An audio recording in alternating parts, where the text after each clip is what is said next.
नमस्कार, जय महाराष्ट्र. मी नितीन माधव. पुढच्या 10 मिनिटात आपण घेणार आहोत कृषी क्षेत्राशी निगडीत 20 बातम्यांचा आढावा. सुरुवात करूया शेती मित्र 20ला.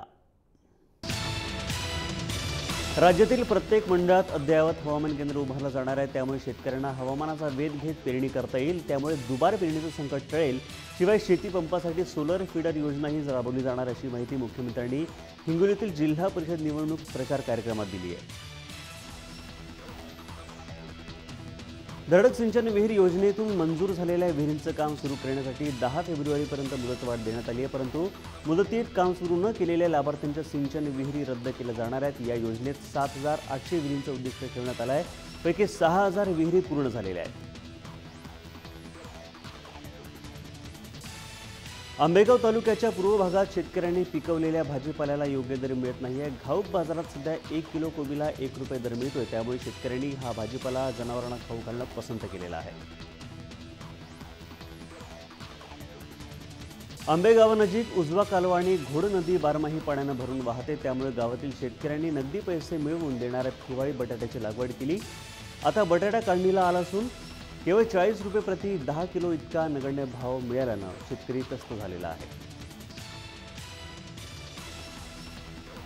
बुलढाणा जिल्ह्यात चाऱ्याची कमतरता जाणवायला लागली आहे. सोबतच पशुखाद्य आणि ढेप यांच्या वाढलेल्या किमतीमुळे दुभत्या जनावरांच्या खाद्याची समस्या निर्माण होते. यावर उपाय म्हणून पशुसंवर्धन विभागानं ओझोला जलशैवाळ खाद्याचा प्रयोग करत ही चारा सुरुवात केली आहे.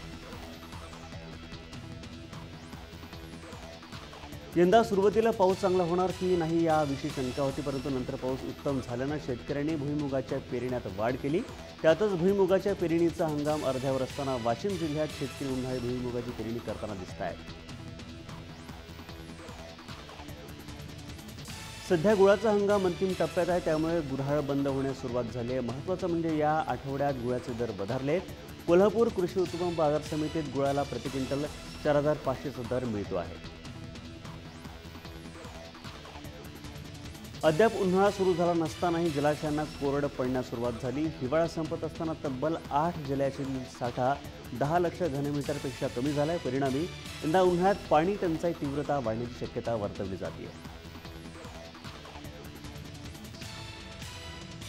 सिरोंचा तालुक्यात वडधन अंकिसा या गावांमध्ये उन्हाळी धान पिकाचं उत्पादन मोठ्या प्रमाणात घेतलं जातं. खरीपात जवळपास 90% क्षेत्रावर धान पिकाचं उत्पादन घेतलं जातं.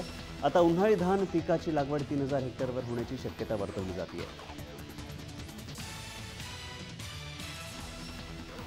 राज्यात बऱ्याच ठिकाणी रसायनाचा वापर करून केळी पिकवून त्यांची विक्री केली जाते. असाच प्रकार करणाऱ्या वर्ध्याच्या सिद्धू फ्रूट कंपनीचा मालक शब्दोधन तायडे याला 1 वर्ष सश्रम कारावासाची शिक्षा ठोठावण्यात आली. अन्न भेसळ प्रतिबंधक कायदा 1954 अंतर्गत ही कारवाई करण्यात आली आहे. अमरावतीच्या मंगलादेवी गावात ज्ञानेश्वर बोलधन यांनी कुक्कुटपालनाचा प्रयोग यशस्वी केला. त्यांनी सुधारित तंत्रज्ञानाची जोड देत विविध जातींच्या कोंबड्यांचं पोषण केलं. विशेष म्हणजे शेतीच्या जोड व्यवसायाला सन्मान प्राप्त करून दिलेला आहे.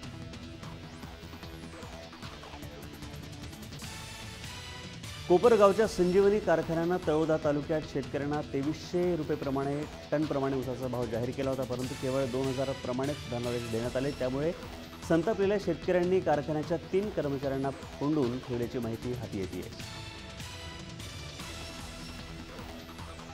बैलावर शस्त्रक्रिया करण्यासाठी 1800ची लाच मागणाऱ्या भुसावळच्या पशुधन पर्यवेक्षकाला एसीबीच्या विभागानं रंगेहात अटक केली. योगेश पाटील असं या आरोपीचं नाव आहे. एसीबीच्या अधिकाऱ्यांनी सापळा रचून ही कारवाई केली आहे. गहू तांदूळ स्वस्त दरात मिळावं यासाठी गावातील स्वस्त धान्य दुकानातून शेतकऱ्यांना अन्नधान्य उपलब्ध करून दिलं जातं. परंतु गेल्या 2 महिन्यांपासून 4,000 क्विंटल धान्य मेहकर तालुक्यात आलंच नाही. त्यामुळे 9,000वर लाभार्थी शेतकरी या योजनेपासून वंचित आहेत.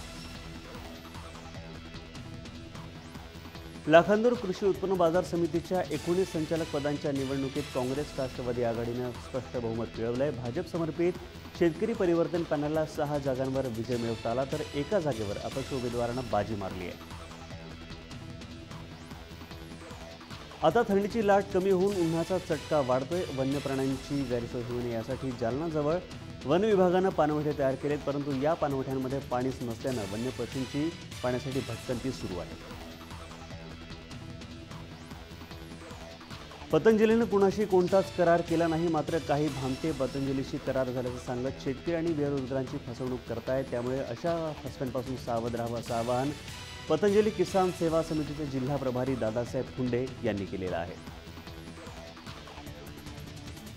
जामनेरजवळ वडाळी या शिवारात शेतालगत 2 मोर मृतावस्थेत आढळले। त्यापैकी एका मोराला शेतकऱ्यांच्या मदतीने जीवदान मिळालं आणि त्याच्यावर उपचार सुरू आहेत।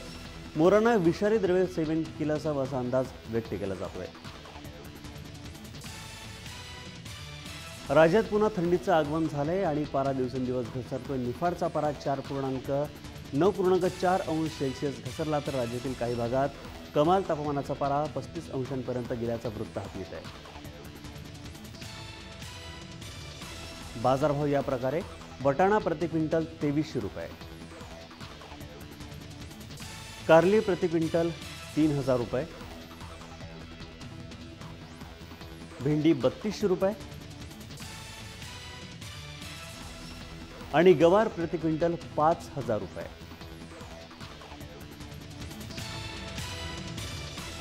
तर या होत्या शेतीविषयक 20 बातम्या। आपण पाहताय जय महाराष्ट्र। नमस्कार।